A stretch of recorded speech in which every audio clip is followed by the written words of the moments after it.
오늘 말씀의 제목은 반드시 속히 될 일이다. 그 말씀은 요한계시록 1장 1절에 있는 말씀이지요. 예수 그리스도의 계시라 이는 하나님이 그에게 주사 반드시 속히 일어날 일들을 그 종들에게 보이시려고 그의 천사를 그 종 요한에게 보내어 알게 하신 것이다. 자, 여러분, 성경은 무슨 얘기입니까? 네. 성경을 무슨 얘기로 보느냐 하면은 우리 하나님 말씀이라고 그러지요. 하나님 말씀인 건 맞는데 하나님이 무엇을 성경에 기록했느냐라고 하는 거예요. 겉으로 보면 하나님의 창조한 역사, 또 아브라함과 그 자녀된 이야기, 출애굽 이야기, 이스라엘 건설하는 이야기 등등 그런 많은 사건들이 성경에 기록되어 있고, 신약에 와서는 예수님이 십자가에 지는 사건과 사도들에 의해서 복음에 선포되어지는 일들이 기록된 게 성경이거든요. 근데 예수님이 그러셨죠. 율법과 선지자와 시편에 나에 대한 이야기다 라고 말씀하셨어요. 한마디로 그 이야기의 모든 말씀은 예수님에 관해서 기록된 것이 구약이라고 한다라고 하면은, 신약은 그 예수님이 이 땅에 오셔서 하신 일과 성령께서 하시는 일을 기록해 놓은 게 성경이겠지요. 근데 그 틀린 얘기는 아니지만은 그 정도를 우리가 인식하고 있어서는 안 된다라고 하는 겁니다. 대부분의 우리 그리스도인들은 성경을 이렇게 인식하고 있는 하나님의 말씀의 구조는 예수님이 나를 위해서 십자가에 못 박혀 죽으시고 그걸 믿는 모든 사람들은 구원받는다. 이것은 예수 믿는 사람은 다 그런 그 프레임을 가지고 있단 말입니다. 신앙의 골격이 그게 골격일 뿐만 아니라 핵심이라는 거죠. 근데 그게 틀린 건 아닌데, 제가 봤을 때는 그런 구조를 가지고서는 주님이 원하시는, 주님이 목적하신 바는 이룰 수가 없다는 겁니다. 그래서 지금 오늘 말씀 다 아는 말씀이지만은 성경 구절까지 찾아서 써서 같이 생각하려고 하는 게 뭐냐 하면은, 성경은 하나님이 하시고자 하는 일들을 기록해 놓은 거예요. 하나님이 하시고자 하는 일을 기록해 놓고 그 일을 하신 것을 기록해 놓고 그 일이 완성될 것을 기록해 놓은 게 성경 이야기예요. 그냥 하나님 말씀하고 끝나면 안 돼요. 하나님 말씀인데 하나님의 말씀 속에 뭐를 기록해 놓은 거냐라고 하면은 우리는 사건들만, 역사와 사건들만 인식하게 되어지면은 하나님께서 의도하심을 발견하지 못하게 되어지고, 그걸 발견하지 못하면 신앙에 맥이 없는 거예요. 힘이 없는 거라는 거예요. 그래서 예수님의 내 죄를 위해서 죽으심으로 우리가 그걸 믿음으로 구원받는다라고 하는 이것이 확실함과 같이 우리는 하나님의 말씀은 하나님의 의도하심을 기록한 것이고, 또 그것을 하나님이 어떻게 이루어 오셨고 또 어떻게 완성해 가실 것인가 라고 하는 것이다 라고 인식하게 되어지면은 우리의 위치가 정해지는 거지요. 우리가 어떻게 은혜를 입은 자냐, 우리의 정체성을 알 뿐만 아니라 그러면 우리들이 하여야 할 일이 뭐냐라고 하는 것이 보여지고, 그것은 곧 신앙생활은 어떤 것이 신앙생활이냐라고 하는 것이 답이 나오는 거지요. 그러므로 우리의 믿음의 생활이 내가 원하는 믿음의 생활이 아니라, 내가 예수 믿고 구원받는 것이 아니라 하나님의 뜻에 맞춰서 우리가 믿음의 생활을 하게 된다. 그게 건강한 신앙생활이다. 이러한 틀을 우리는 확고하게 가져야 된다 하는 말씀을 드리는 겁니다. 그래서 하나님께서 속히 될 일이라고 그랬어요. 속히 될 일. 그것은 지난 일을 포함해서 말씀을 하는 거예요. 지난 일을 하나님이 신실하게 해오신 것과 같이 하나님은 앞으로도 당신의 뜻하실 바를 신실하게 이루어 가실 것이다. 그거를 요한에게 부어주었다. 그래서 우리 성도들은 그걸 알아야 된다는 거죠. 하나님이 왜 천지 만물을 창조하시고 그 창조한 목적을 어떻게 이루어 오시고 어떻게 완성할 것을 하나님이 미리 우리에게 보여주신 것은 우리가 어떻게 믿음의 생활을 해야 되느냐라고 하는 것을 우리에게 미리 가르쳐 주시는 거예요. 예. 그게 얼마나 쉽습니까, 여러분? 아무것도 모르고 하는 일과 이미 답을 알고 하는 일은 전혀 다를 수밖에 없잖아요. 그래서 하나님께서 반드시 속히 될 일이 무엇냐? 그게 바로 창조의 목적이다라고 하는 거지요. 그래서 에베소서 1장 4절과 3장 1절로부터 6절, 고린도전서 2장 7절, 9절 이걸 제가 여러분에게 소개하는 겁니다. 자, 같이 쭉 읽어보도록 하겠습니다. 에베소서 1장 4절 시작.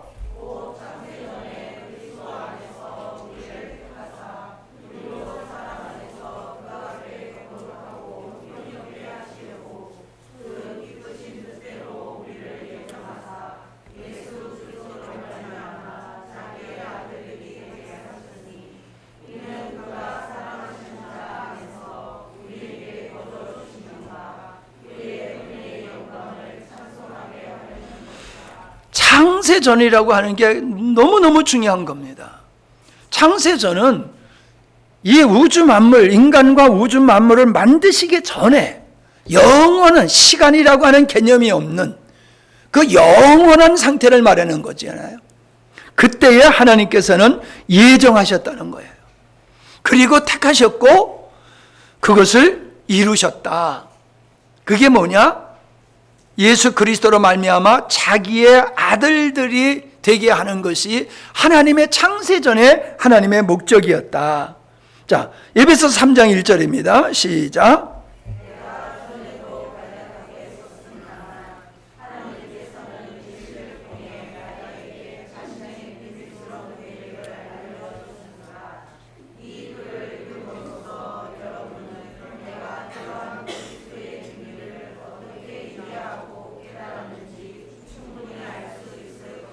예, 끝까지만요. 자, 내가 여러분에게 간략하게 먼저 서신을 보냈는데 그 서신을 여러분이 읽었다라고 하면은 하나님께서 계시를 통하여 비밀, 그게 뭐예요? 창세전에 예정하신, 창세전에 뜻하신 바를 말하는 거거든요. 자신의 비밀스러운 계획을 알려주셨다. 알려주셨다는 거예요. 왜 알려주셨어요? 그거에 맞춰서 살도록 알려주신 거잖아요. 무관하게 살지 아니하고 하나님의 창세의 목적이 무엇인지, 그 목적에 따라서 우리를 구원하신 목적이 무엇인지를 우리가 알아야지 거기에 맞춰 살 수 있는 거 아니겠어요? 그래서 그걸 알려주셨다는 거예요. 그래서 이 글을 읽음으로써 여러분은 내가 그러한 그리스도의 비밀을 어떻게 이해하고 깨달았는지를 충분히 알 수 있을 것입니다. 그러니까 바울이 하나님의 창세 전에 계획하셨던 그 비밀을 깨달은 것을 알 수 있을 것이다. 근데 중요한 게 뭡니까? 너희들도 깨달아야 된다는 거예요. 바울만 깨달아가 되는 게 아니라 바울이 깨달아서 그가 선포함을 통하여 그걸 읽는 우리들도 창세전에 하나님의 의도, 창조, 목적, 그걸 알아야 된다는 얘기를 하는 거예요. 그러니까 예수를 믿어도 이걸 모르고 예수 믿으면은 예수님을 제대로 못 믿는 거라는 거예요. 이 중요한 말씀을 드리고 있는 겁니다. 자, 5절 시작.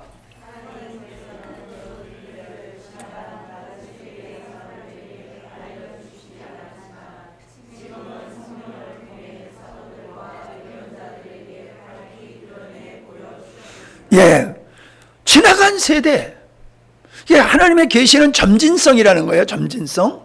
그래서 구약에는 모형으로 보여줬기 때문에 그들이 정확하게 몰랐다는 거예요. 모형이었기 때문에. 그러나 지금은 어떠냐? 지금은 아니라는 거예요. 지금은 성령을 통해서 사도들과 선지자들을, 예언자들을 통해서 하나님의 창세전에 계획하신 그것을 드러내 보여주셨다. 그러니까 우리는 그거를 알아야 된다는 거예요. 예수 믿는다. 아, 예수님은 나의 구세주요. 이것만 가지고는 안 된다는 거예요. 그건 어린아이 신앙이라는 거예요. 하나님이 왜 우리를 창조하시고 우리를 구원하셨는지 그거를 알아야지 되는 거다. 그 말씀을 하고 있는 거거든요. 6절.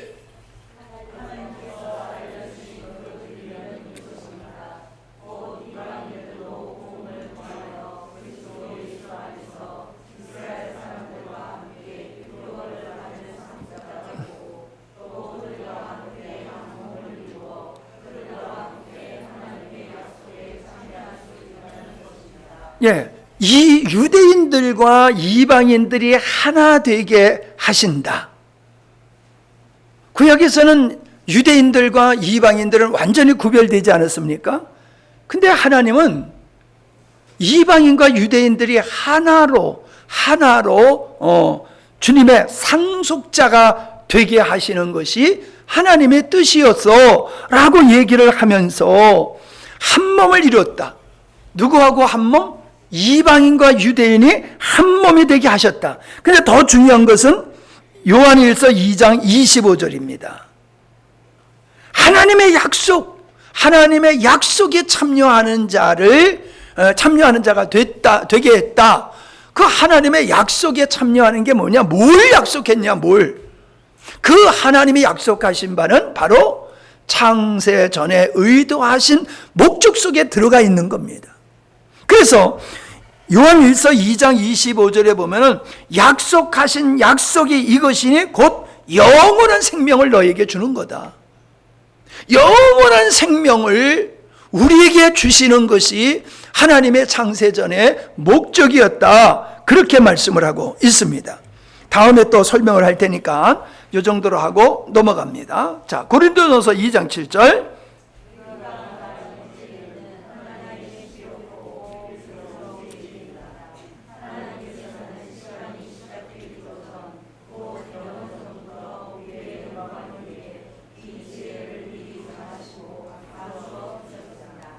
예, 그게 뭡니까?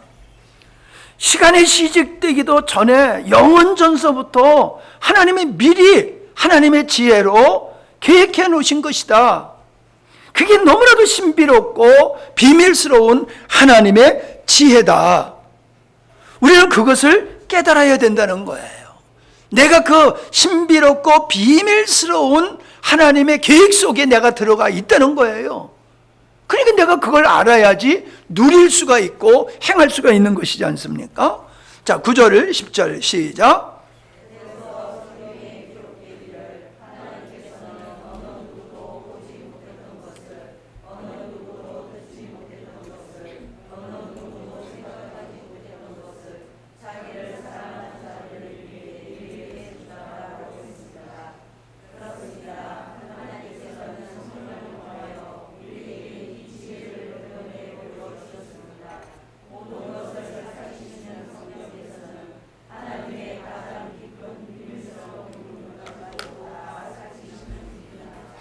예, 여기서 누구도 보지 못하고 누구도 듣지 못하고 누구도 생각하지 못하였던 것, 누구를 향해서? 하나님의 사랑하는 자들을 위해서 그렇게 예비하신 그것을 성령을 통해서 우리에게 드러내 주셨다는 거예요.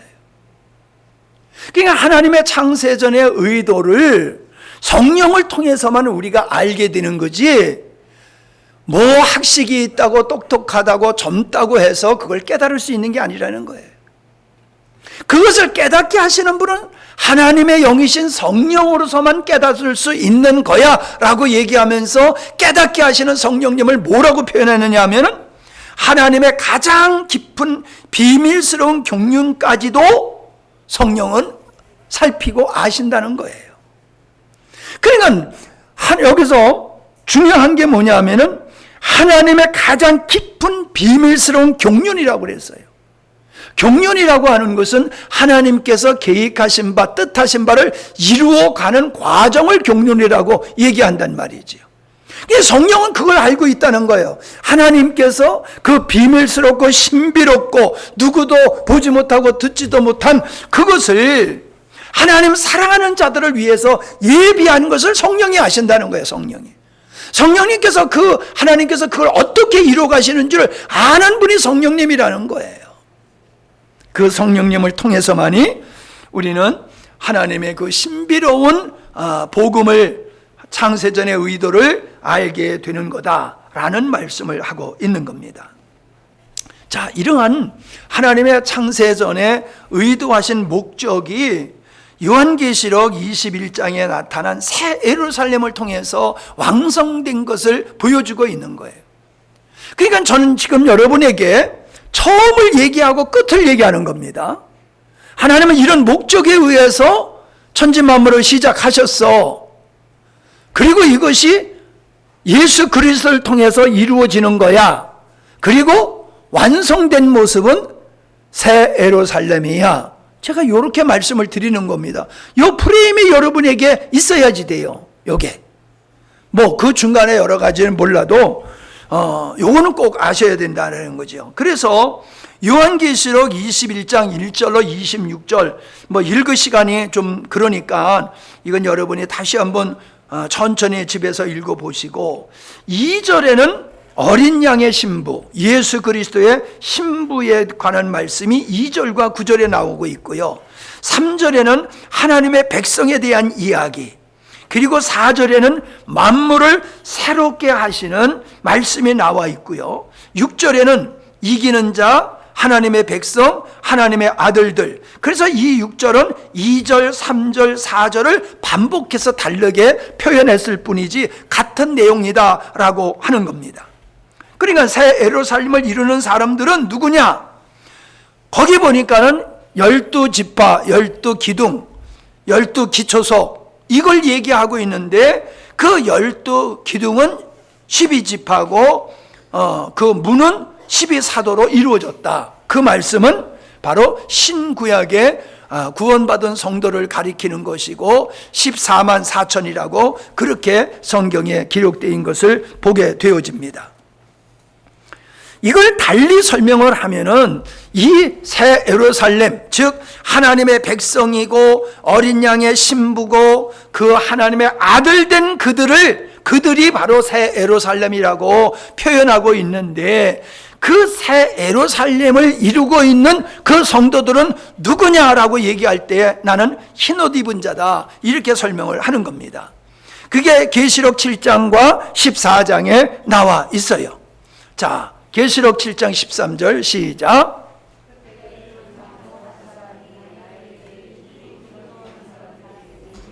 자, 같이 좀 맞춰서 읽어요. 다시 시작.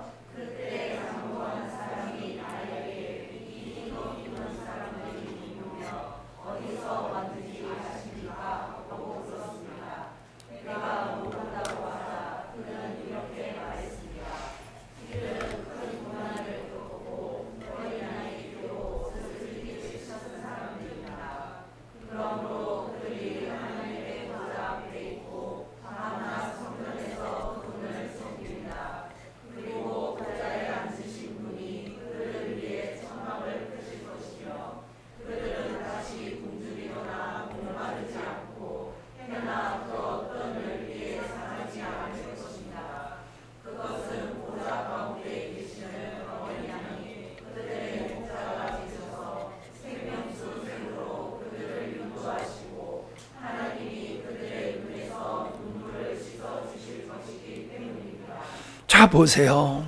흰옷 입은 자가 누구라고 그랬어요? 예수 그리스도로 말미암아 예수 그리스도의 피로 흰옷을 입은 자다. 죄 사함 받은 것을 얘기하고 있는 거잖아요.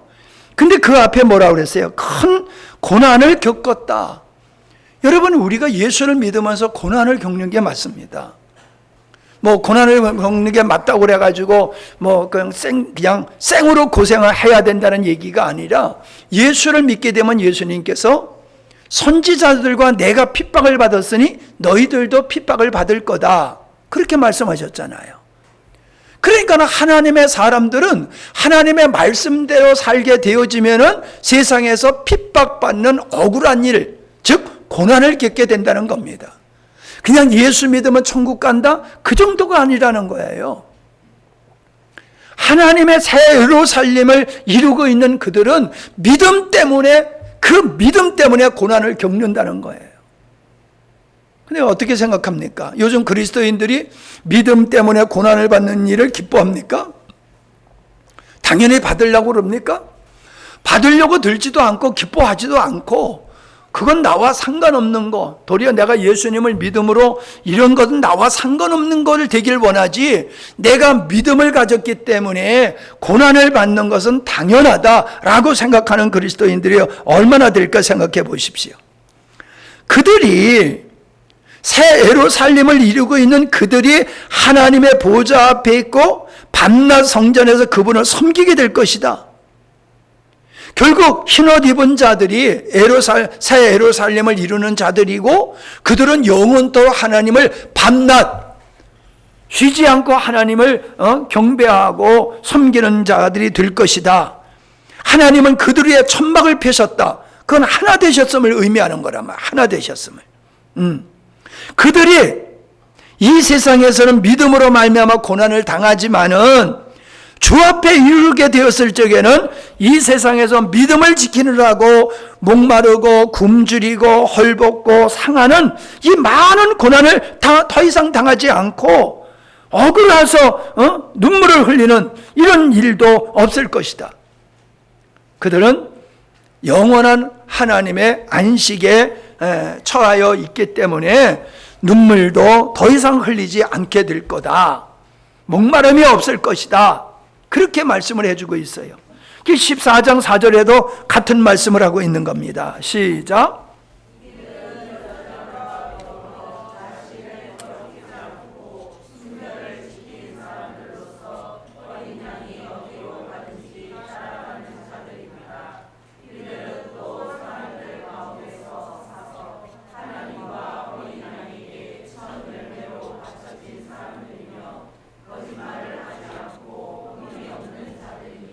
예, 이들이 누구예요? 흰옷 입은 자들. 흰옷 입은 자들이 여자로 더불어 더럽히지 않았다고 하는 것은 영적 순결을 의미하는 거죠. 세상 우상, 세상 것에 혼합되지 아니하고 세상 것을 섬기지 않은 영적 순결함을 이야기하는 거지요. 여러분, 이게 말로는 쉽지만은 정말로 우리가 이 세상에서 실험하는 것이, 대적하고 싸우는 것이 뭐가 되어야 됩니까? 영적 순결함을 지키는 거예요.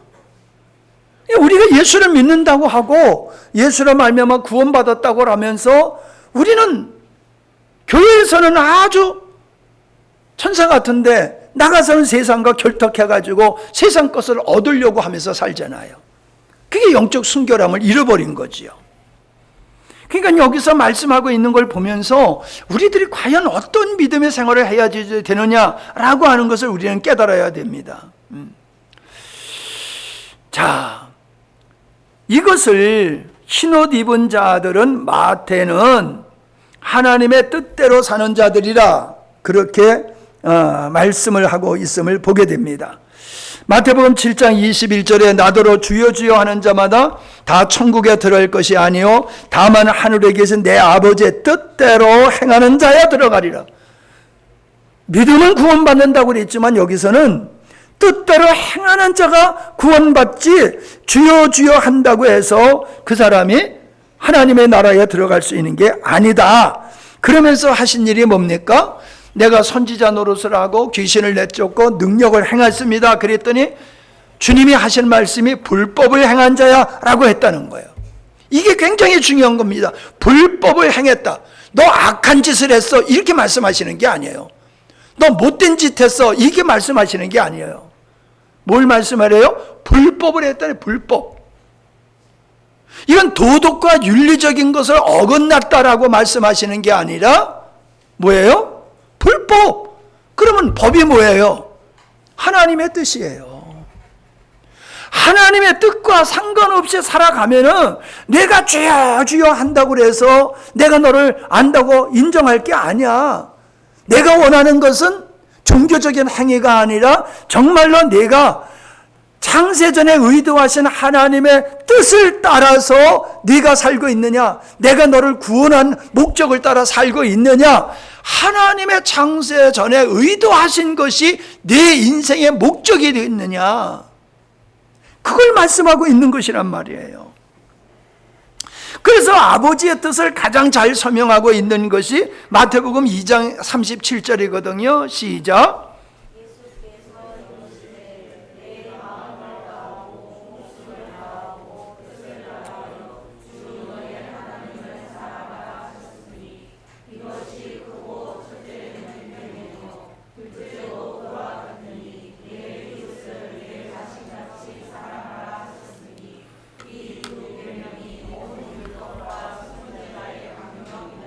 그러니까 이 두 가지는 하나님의 말씀을 지백한 거라는 거예요. 하나님의 말씀 10계명이 있고 유대인들은 그거를 바리새인들은 육병역 세 가지로 세분화 시켰지만은 그걸 축소하면은 하나님 사랑이야. 하나님의 뜻은 하나님 사랑하는 거야. 그리고 어떻게? 이웃을 네 몸과 같이. 근데 여기서 이와 같이라는 말씀이 있어요. 이와 같이. 뭐와 같이? 우리가 목숨을 다하고 뜻을 다하고 마음을 다해서 하나님을 사랑하는 것과 같이 너희는 이웃을 그렇게 사랑해야지 돼 라고 말씀하고 있다는 것입니다. 여러분, 여기 내가 기록된 대로 마음과 목숨과 뜻을 다하여 하나님을 사랑하는 것, 이게 왜 중요하냐? 하나님을 사랑하지 않는 것을 죄라고 여기질 않아요. 오늘날 사람들은. 내가 믿어주면은 내 할 일 다 했어, 이거지요. 내가 하나님을 사랑도 보통 사랑이 아니에요. 어떤 사랑? 목숨을 다하는 사랑이야. 목숨을 다하여 하나님을 사랑하는 것이 정상적인 그리스도인의 모습이라는 거예요. 그렇게 하나님을 사랑하듯 너희들은 이웃을 그렇게 사랑해야지 돼 라고 말씀하고 있다는 겁니다. 내 몸과 같이. 여러분, 우리가 우리의 자신의 몸을 얼마나 사랑합니까? 내 몸을 사랑하듯이 이웃을 그렇게 사랑해야 되는 거야. 목숨을 다해서 하나님을 사랑하듯이 내 몸뚱아리를 사랑하는 것 같이, 너 자신을 사랑하는 것 같이 이웃을 그렇게 사랑해야 되는 거야 라고 말씀을 하시는데, 바울은 뭐라고 그러고 얘기하고 있습니까? 누구든지 주를 사랑하지 아니하는 자는 저주를 받는다. 여러분, 주님을 사랑해도 되고 안 사랑해도 되는 게 아니라는 거예요. 반드시 사랑해야 된다는 거예요. 그것이 하나님께서 우리를 창조하신 목적 안에 들어있다는 거예요. 하나님을 그렇게 목숨을 다하여 사랑하는 정결한 신부와 같이 그렇게 목숨을 다하여 사랑하는 하나님의 자녀들을 원하신다는 거예요. 지난번에 우리 유진랑 권사님이 정말 하나님을 사랑하십니까? 하고 물어보고 아주 그냥 되게 몰아쳤는데, 정말 여러분 그렇습니다. 여러분이 하나님을 사랑한다고 하면 교회를 사랑해야 되는 거예요. 이웃을 내 몸과 같이 사랑하라고 하는 그 이웃은 믿지 않는 저 수많은 사람들도 포함하지만은 성경이 말하고 있는 내 몸과 같이 사랑해야 될 사람들은 예수님을 믿은 형제 자매들을 가리키는 거란 말이에요. 그래서 적당히 사랑하고 좋은 관계를 가지고 지내는 게 아니란 말이에요. 내 몸과 같이 사랑해야 된다는 거예요. 적어도 바울은 가족이라는 개념으로 또 설명을 하고 있어요. 그리스도의 몸이라고 하는 교회의 공동체를 그리스도의 몸으로 표현한 것은 내 몸과 같이 사랑하라고 하는 말씀과 연계되는 것이잖아요. 근데 바울은 또 은유로 쓴 게 뭐냐 하면은 가족으로 얘기하고 있단 말이야. 가족. 바울은 내가 너를 믿음으로 낳았다, 내 형제, 내 자매, 믿음의 어머니, 이런 걸 표현하고 있거든요. 그러니까 적어도 우리는 내 몸과 같이 사랑하지 못한다 할지라도 가족을 사랑할 정도로 우리는 사랑해야 된다는 거예요. 성도의 관계가. 그게 정상적인 그리스도인의 모습이라는 거예요. 주를 사랑하지 않는 자는 뭐라 그랬어요? 주와 상관없는 자다. 우리가 하나님을 사랑하지 않는 것은 하나님과 상관없다는 증거예요.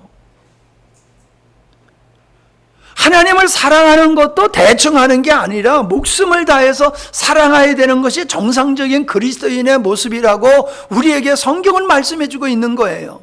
근데 우리 여기까지 가기 싫잖아요. 여기까지는 가기 싫잖아요. 나 하나님 사랑하는 건 맞지만은 난 목숨을 다하여 그렇게 사랑하고 싶지는 않아. 이웃을 사랑하는 건 동의하지만은 내 몸같이 사랑하는 건 나는 그건 부담스러워서 못하겠어. 그게 우리의 수준이 아닙니까? 선한 일을 하되 더 믿음의 가족들에게 더 하라고 말씀을 하고 있잖아요. 믿지 않는 사람한테도 사랑을 베푸는 건 맞아. 그런데 더욱 믿음의 형제 자매들을 더욱 살펴라. 그렇게 바울은 우리에게 권면하고 있다는 것입니다. 자, 구원을 시작.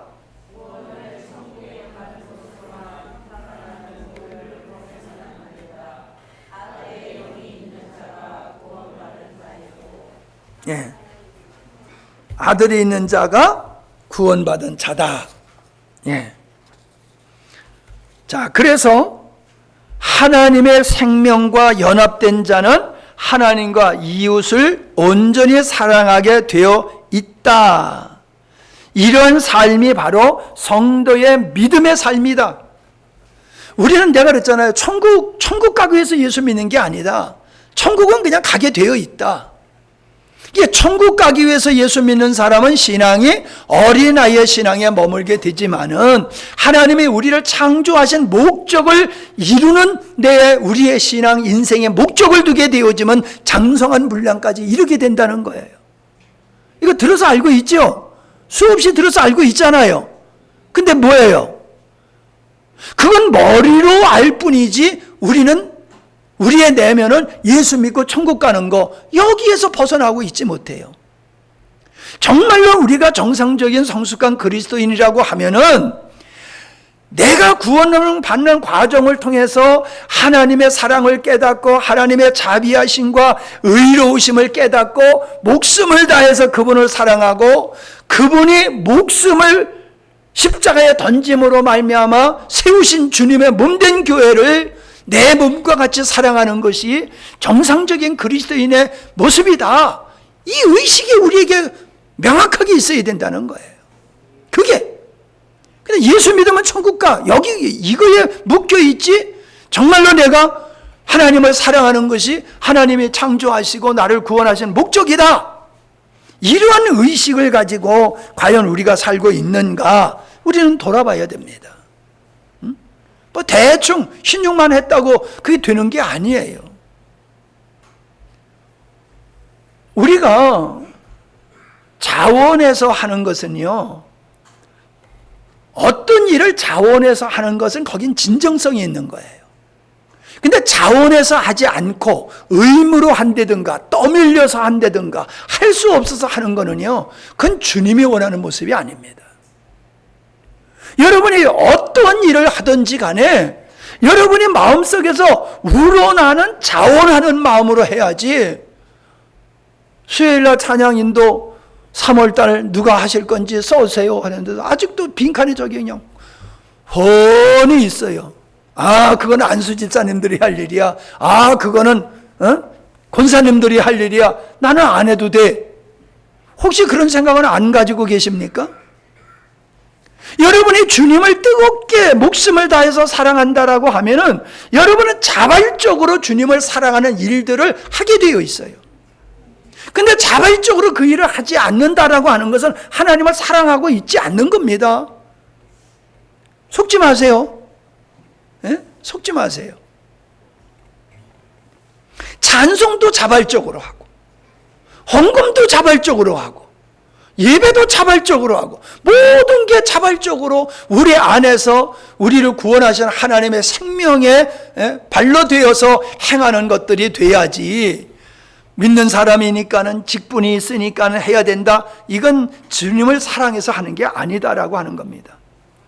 근데 마태는 하나님의 뜻이 그 큰 계명을 하나님을 사랑하는 것으로 이렇게 표현했는데 사도 요한은 아들이 있는 자다. 그 흰옷 입은 자들은 하나님의 생명을 가진 자들이다. 이렇게 설명을 하고 있어요. 자, 요한복음 5장 26절.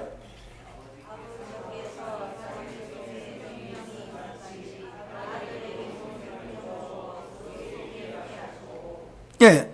그게 뭐예요? 자기 속에 하나님께는 영원한 생명이 있음과 같이 그 영원한 생명을 아들 예수님께 주어서 그 아들 예수 그리스도의 생명을 아들을 주심으로 하나님의 생명을 우리에게 주시는 거, 이게 뭐냐? 이게 하나님의 영원한 약속이라는 거예요. 무슨 약속? 창세전에 계획하심을 얘기하는 거예요.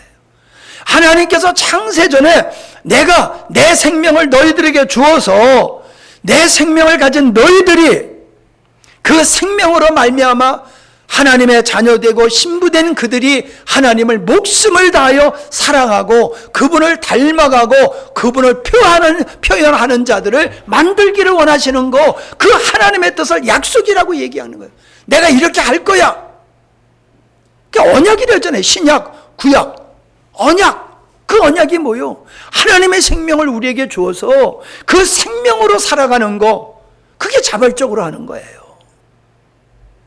하나님은 믿음의 성도들의 삶이 우리 안에 구원하신 하나님의 자녀로 만드신 그 생명에 의해서 살아가는 삶을 원하시는 거예요. 그렇게 살아가도록 우리 세팅을 하셨어요, 하나님께서.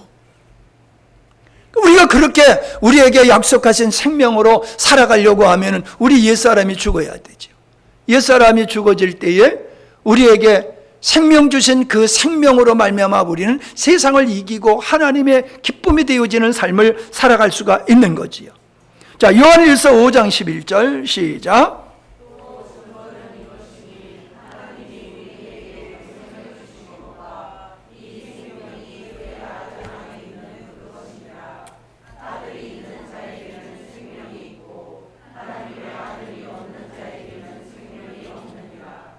저 보세요. 하나님이 우리에게 영생을 주셨어. 이 영생이라고 얘기하면서 다음에 뭐라고 그럽니까? 생명의 그의 아들 안에 있는 그것이다. 우리가 얻어야 할, 우리가 하나님께로부터 받아야 할 그 생명, 그것은 예수 그리스도 안에 있는 것이다. 예수님을 우리에게 주심으로 그 생명을 갖게 되어지고 그 하나님의 생명에 참여하는 자는 영생을 얻게 하신 것이 하나님의 계획이다. 하나님의 목적이다. 하나님의 약속이다. 그렇게 말씀을 하고 있는 것입니다. 아까 얘기했던 것을 여기다 써놨는데, 이웃이라고 하는 것은 마태복음 25장에 보면은 바로 주님의 몸을 이루고 있는 성도들을 일컫는 것이다. 거기서 이 작은 자에게 한 것이 나에게 한 것이고 이 작은 자에게 하지 않는 것이 나에게 하지 않는 것이다 라고 하는 그 작은 자가 바로 주님의 몸된 교회의 성도들을 가리키는 것이다 하는 얘기입니다. 그들이 어떻다는 거예요?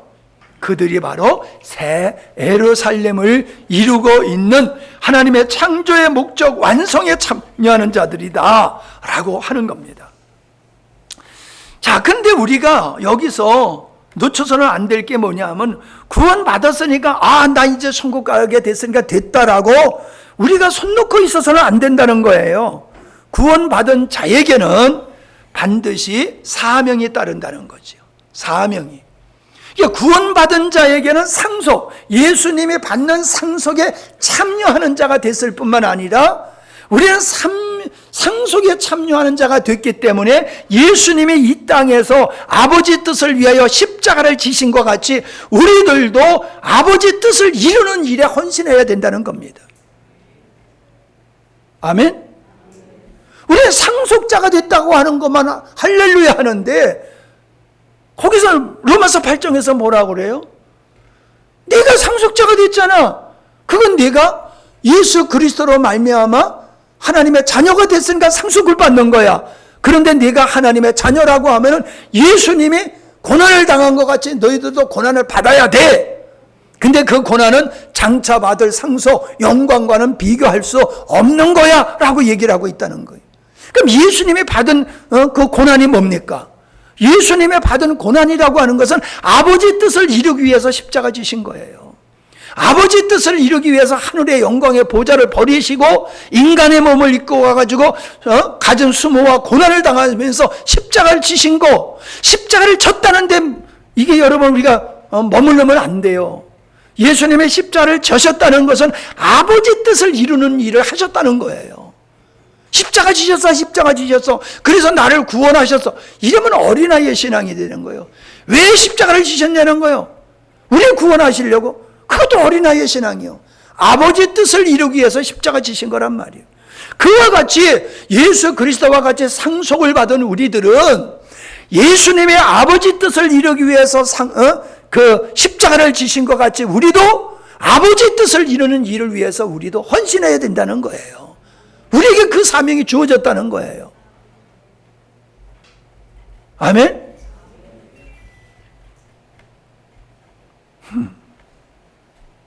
자, 예수님은 주님의 몸인 교회를 피로 사시고 일꾼으로 세우셨다 하는 겁니다. 일꾼된 이들은 주님의 세우시고자 하는 교회를 세우는 일을 사명으로 여겨야 된다. 아들이 아버지 일에 동참하는 것과 같이 우리가 자녀가 되고 상속자가 됐다라고 하면 특권이지요. 그러나 거기에 따르는 의무가 있다라고 하는 겁니다. 자, 그래서 에베소서 4장 1절로 12절에 보면은 교회에 왜 사도와 예언자와 복음 전하는 자, 목사와 교사를 왜 세웠느냐라고 하는 게 나오잖아요. 12절 뭐라고 그랬어요? 성도들을 준비시키며, 그게 뭐라고 그랬어요? 개역 성경에서는 온전케 하며 라고 하는 거예요. 그 다음에 봉사의 일을 하게 하며 그랬는데, 그건 무슨 뜻이냐? 하나님의 백성을 섬기는 일, 그 일을 위해서 교회에 이러한 일꾼들을 세웠다. 그래서 이런 일꾼들은 성도를 온전케 하는 일을 위해서 헌신할 사명이 있다. 개개인은 한 사람 한 사람을 섬기는 거지만 그 성도들이 단체를 이루고 공동체를 이루는 것은 그리스도의 몸이다. 그리스도의 몸된 교회를 세우는 것이 교회의 일꾼된 자들을 하나님께서 세우신 목적이다. 그렇게 말씀하고 있다는 겁니다. 그런데 중요한 게 뭡니까? 그것은 교회의 특별한 일꾼들을 세운 사람에게만 해당되는 게 아니라는 거예요. 구원받은 모든 자들에게 해당되는 거라는 거죠. 무엇을 통해서? 교회를 그리스도의 몸이라고 해서 지체라고 그랬잖아요. 몸에는 많은 지체가 있지 않느냐? 근데 그 지체들이 자기의 역할을 감당함으로 몸을 건강하게 하듯이 성도들은 한 사람 한 사람이 하나님께 받은 은사로 자기에게 주어진 역할을 감당하게 될 때에 주님이 원하는 교회가 세워지는 거야. 그 말씀을 하고 있는 겁니다.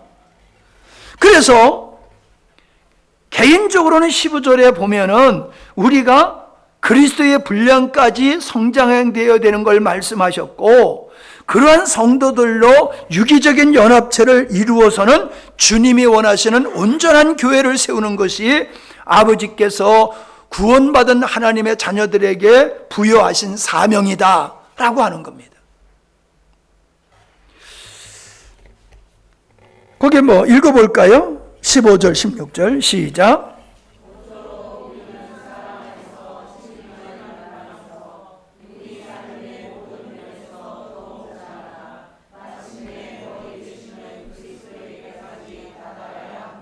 예, 그리스도의 분량까지 성장해야 된다, 그 말씀이죠. 16절.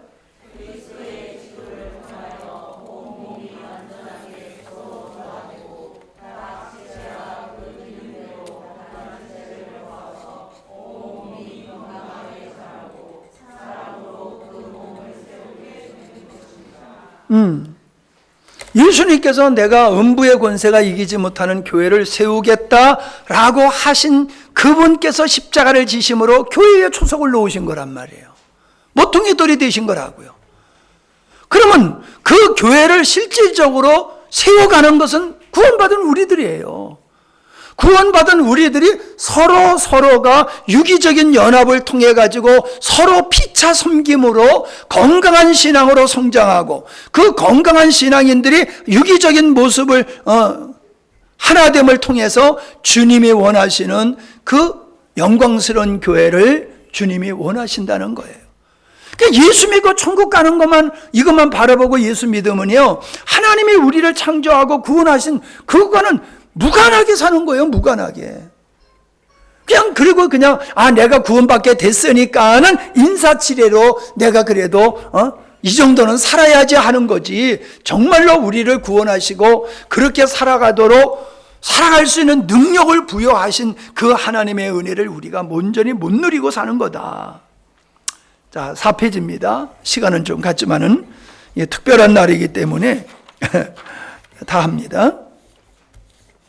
하나님의 긍휼이란 뭐냐?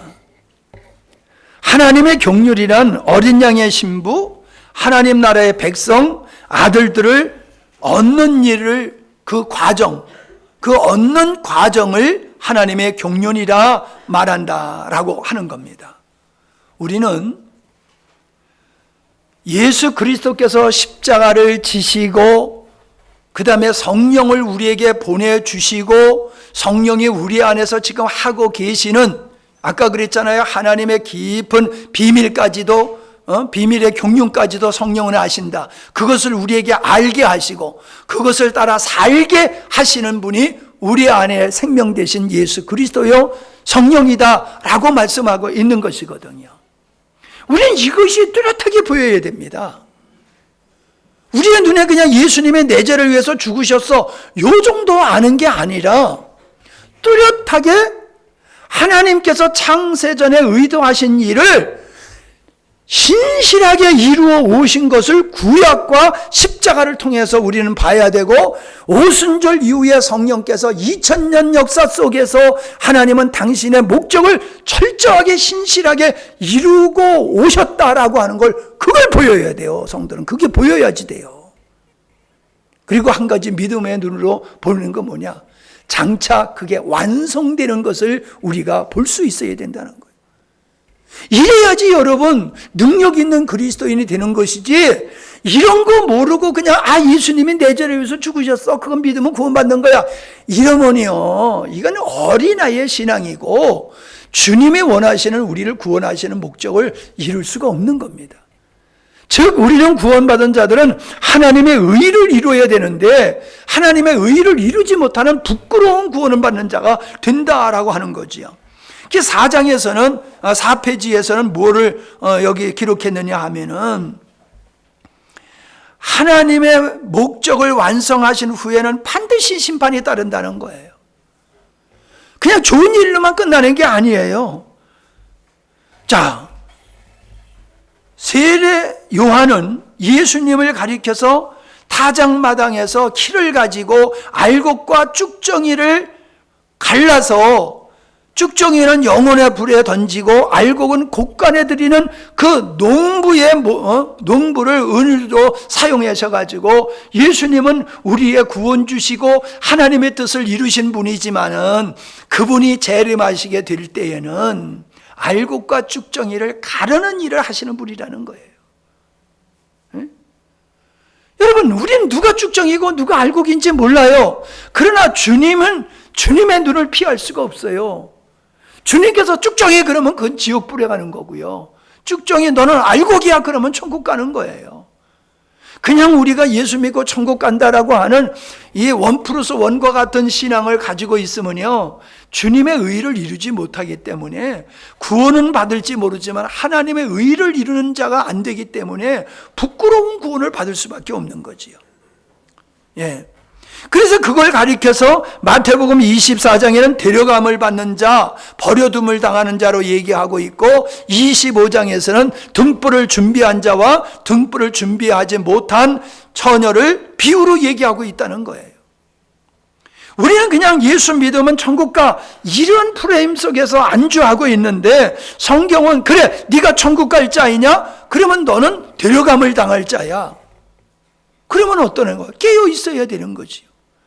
깨어서 주님 오실 날을 예비하고 우리를 구원하신 아버지 목적을 이루는 자가 데려감을 받을 자죠. 그가 흰옷 입은 자고요. 근데 어리석은 처녀는 뭐예요? 알아. 아멘 아멘. 신랑 잔치에 해야 되는 거 다 알아. 그러면서도 뭔 준비 안 했어요? 기름 준비를 안 했어요. 실질적인 준비해야 될 걸 안 했단 말이에요. 그와 같아요. 예수님은 우리의 구세주야. 그래 아멘 할렐루야. 그러면서 기름 준비하지 않는 것 같이 구원하신 아버지의 목적과 전혀 상관없는 삶을 살고 있다는 거예요. 하나님을 목숨을 다하여 사랑하고 이웃을 내 몸과 같이 사랑하는 일은 상관없이 예수 믿고 있다는 거예요. 그러니 거기서 무슨 생명의 역사가 있을 수 있겠느냐라고 하는 거지요. 예. 그래서 어린 양의 혼인 잔치에 대한 말씀이 21장에 나오거든요. 21장에 보면 몸소 닦아 주실 것이니 뭐 눈물이죠. 이제 더 이상 죽음이 없고 다시는 슬픔도 우는 것도 아픈 것도 절대로 없을 것이다. 누가? 흰옷 입은 자가, 누가 데려감을 받은 자가, 누가? 지혜로운 처녀. 이들은 이런 위로를 이 땅에서는 받지 못하고 고난을 당했지만은 궁극적으로 아버지의 뜻이 완성됐을 때는 이런 위로를 받게 될 것이다. 이전 것은 다 사라져 버렸다. 이전 것은 없어졌다. 우리는 이전 것에 속하고 있잖아요. 하나님의 천지 만물을 창조하신 옛 것에 속하여 살고 있지만은 하나님의 목적이 이루어지게 되어지면 옛 것은 없어진다는 거예요. 옛 것은. 왜? 아버지 목적을 이루기 위해서 세우셨던 거기 때문에 목적이 이루어지면 없애버린다는 거지요. 모델하우스와 똑같은 거고 무대하고 똑같은 거지요. 연극이 끝나면 무대 없어버리잖아요. 예? 그러니까 여러분 성탄절 때 애들 연극하려고 그러면 뭐 이것저것 다 만들고 그러잖아요. 끝나면 어때요? 다 없애버리잖아요. 하나님의 목적이 이루어지면 옛 하늘과 옛 땅은 없어지고 새 하늘과 새 땅만이 있다. 그렇게 말씀하잖아요. 5절 보면 그때에 보좌에 앉으신 분께서 말씀하셨습니다. 보라, 이제 내가 모든 것을 새롭게 한다. 모든 것을 새롭게 한다. 왜? 목적이 이루어졌기 때문에. 그런 다음 그분께서 또 이렇게 말씀하셨습니다. 이 말은 신실하고 참되다. 그러므로 너희는 모두 다 기록하라. 하나님은 참되신 분이라는 거예요. 내가 속히 될 일을 너희들에게 보여줬는데 이거는 말로 끝나는 게 아니야. 반드시 이루어질 거야. 반드시. 신실하다. 참되다. 반드시 이루어질 거다. 기록하라. 우리는 이걸 남의 얘기로 들으면 안 돼요. 그러니까 여러분 예를 들어서 요즘 일본에서 지진이 많이 일어나잖아요. 근데 함양에서 지진이 일어날 거라고는 확실한 증거가 있으면 여러분 가만히 있겠어요? 예? 아직 지진이 안 일어나고 화산이 폭발 안 했으니까는 그게 날 때까지 나는 기다릴 거야. 그때 이제 화산이 나고 폭발하고 지진이 나면 그때 나 피나갈 거예요. 그럴 거예요? 미리 갈 거예요? 아이고. 정상적인 사람은 미리 가지요. 그러니까 이거와 똑같은 거예요. 하나님께서 미리 화산 풀어진다, 지진 난다, 이와 같이 내가 계획한 거는, 창세전에 계획한 거는 이렇게 반드시 이루어질 거야 라고 말씀을 해 주셨는데도 참되다, 진짜다 그러는데 사람들은 농담으로 여기는 거예요. 농담으로. 소돔성에 불로 멸망한다고 그랬었는데 거기 살던 사람이 농담으로 여겼다고 그러잖아요. 농담으로. 겁을 안 먹어. 겁을 안 먹어. 예? 성도들이 겁을 먹어야 되는데 겁을 안 먹어. 왜? 안 믿으니까. 믿으면 겁을 먹겠지. 믿으면 어휴, 내가 이렇게 신앙생활하면 안 되겠구나 하고 정신 차리겠지. 근데 정신을 안 차려? 왜? 겁을 안 먹는 거예요. 왜 겁을 안 먹어? 안 믿으니까. 안 믿으니까. 잘 생각해 보세요, 여러분. 여러분, 난 정말로 믿는 사람인가? 하나님의 이러한 창세전에 계획하신 바가 이렇게 이루어지고 이렇게 완성될 거라고 미리 우리에게 보여주셨는데 내가 그걸 믿고 있냐고요. 믿고 있으면요, 지금 우리의 모습은 믿고 있는 모습이 아니에요. 기분 나쁘죠? 내가 맨날 사모님한테 한 얘기가 그거예요. 그래서 사모님 맨날 기분 나쁘다고 그랬어. 나보고. 그래도 이렇게 믿는데 그렇게 그냥 섭섭한 말씀하신다고. 그랬더니 요즘 사모님이 아멘 그래요. 요즘은. 에? 목사님 말씀이 맞다는 거예요. 그때는 그 말이 그렇게 섭섭하게 들리더니 이제는 좀 눈이 열려지니까 목사님이 말씀하신 게 맞습니다 라고 고백을 일단 물어보세요. 에? 사람이 좀 앉아있으니까 물어보세요. 제가 이렇게 세게 여러분에게 이야기하는 이유는요, 뭐 어디 있겠습니까? 여러분에게 공포심을 불어넣어가지고 어떻게 하려고 하는 게 제 의도겠어요? 기차가 가다가 전복되는 걸 내가 미리 볼 수 있다고 하면은 거기에 내 자식이 타려고 그러면은 타게 내버려 두겠어요? 양 집사님 내버려 두겠어? 절대로 용납 못할 거예요. 나는 이게 보여요. 그러니까 여러분들한테 이렇게 세게 얘기하는데, 목사님은 맨날 이렇게 세게만 얘기해. 그 불만하지 말아요. 여러분 사랑하니까 내가 세게 얘기하는 거예요. 에? 전복될 그 차에 타지 말라 하는 것과 같이 불구덩이에 들어갈 자리에 참여하지 말아라. 지금 좋다고 룰루랄라 하다가 나중에 후회하면 안 돼. 정신 차리세요. 그게 내가 하는 얘기요.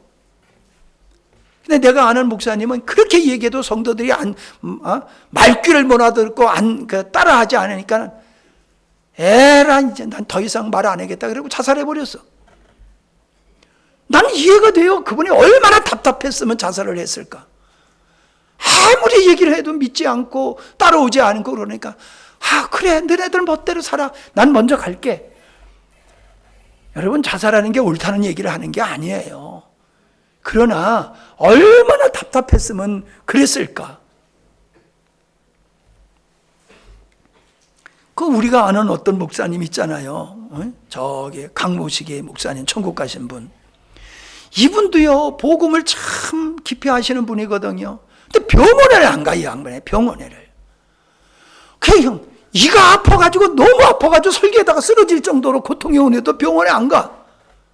그러니까 성도들이 왜 병원에 안 가시냐고 난리 법석을 쳐도 안 가. 감기가 걸리고 독감이 와도 안 가. 그러다가 돌아가셨어요. 나는 요즘 그런 생각이 돼요. 그분이 왜 이렇게 병원에 안 가셨을까? 내 짐작에는 더 살고 싶은 마음이 없는 것 같아. 더 살고 싶질 않아, 이 세상에서. 그러니까 생명을 연장하려고 그렇게 아둥바둥 하지 않으신 것 같아. 이건 내 생각이에요. 둘 다 앞에 목사님이나. 왜 이런 얘기를 내가 하느냐 하면은, 여러분 목사님이 참 간곡하게 애절하게 얘기하면은 좀 긴장 좀 하셔야 돼. 좀 긴장돼요? 긴장해야 되는데 왜 긴장? 긴장들을 안 해. 안 믿으니까 긴장 안 하는 거지. 자 보세요. 창조의 목적 완성을 6절에서 말씀하고 있는데 그분께서 또 나에게 말씀하셨습니다. 이제 다 이루었다. 나는 알파요 오메가요 처음과 마지막이다. 내가 목마른 자에게 값없이 생명의 샘물을 거저 마시게 할 것이다. 이기는 사람은 이 모든 것을 다 상속받게 될 것이며 나는 그의 하나님이 되고 그는 내 자녀가 될 것이다. 여러분 이 말씀이 보통 말씀이 아닙니다. 예수님이 십자가 지실 때 하신 말씀이 뭐예요? 다 이루었다라고 하셨잖아요. 다 이루었다. 뭘 다 이루어? 아버지 뜻을 내가 다 이루었어. 십자가의 죽음으로 아버지 뜻을 다 이루었어. 그 말씀하시는 그분이 창조의 목적이 완성된 후에 그분께서 천지만물을 창조하시고 보시기에 좋았더라라고 하는 것 같이 예수님께서 하시는 말씀이 다 이루었다. 이제 내가 다 이루었어. 아버지께서 뜻하신 바를 아들 된 내가 다 이루었어. 그때가 온단 말이에요. 다 이루었다고 할 때가 온단 말이에요.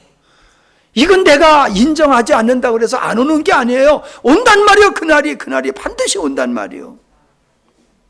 그러면서 뭐라고 그래요?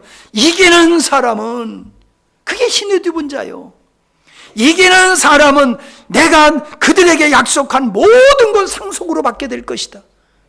이 땅에서 믿음 때문에 고난과 환난을 당하게 되지만은 그 나라 그 뜻이 완성된 후에는 눈에서 눈물을 식히시고 고통에서 벗어나게 하시며 영원히 밤낮 하나님을 찬양하는 영광스러운 자리에 이르게 할 것이다.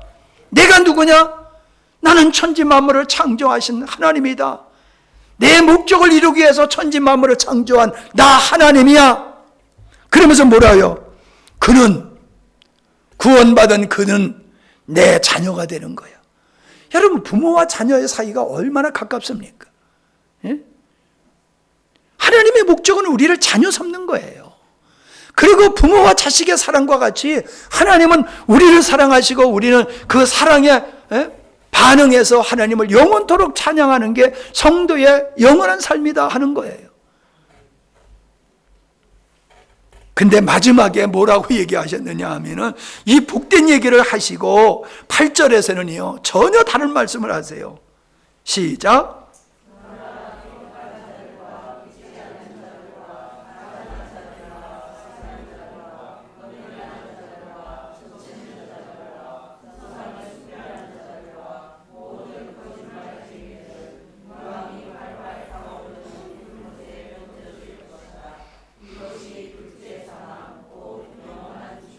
아멘. 영원한 지옥불에 들어갈 자들이 누구냐라고 말하고 있어요. 비겁한 자. 그게 뭐예요? 복음 때문에 복음 때문에 당하는 고난이 무서워서 나 하나님 몰라라고 하는 돌짝밭의 사람들을 가리키는 거예요.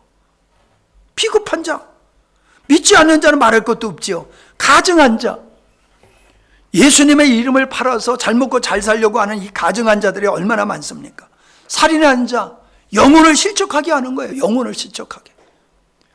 나도 처음엔 그렇게 열심을 냈는데 그렇게 교회에서 너무 빠지면 안 돼. 그러면서 다른 사람 믿음 떨어지게 하는 거, 이게 뭐예요? 그게 살인자예요. 음행하는 자, 영적인 음행이죠. 점치는 자, 주술하는 사람이죠. 우상숭배, 진리가 아닌 다른 복음을 전하는 사람들이 거짓말쟁이지요. 이런 사람들은 영원한 유황불에 던진다. 그렇게 말씀을 결론 짓고 있습니다. 여러분, 다시 말씀드리지만은 여러분은 센 말씀을 듣고 계십니다. 근데 이게 축복이라고 저는 믿습니다. 여러분, 우리가 이런 말씀을 들을 수 있는 게 저는 정말로 하나님 앞에 축복이라고 저는 확신합니다.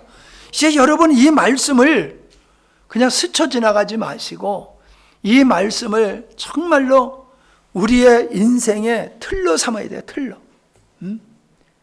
그래서 자나깨나 우리가 살아가는 것은 하나님의 창조의 목적을 이루는 삶, 하나님을 사랑하고 주님의 몸된 교회를 사랑하고, 아멘?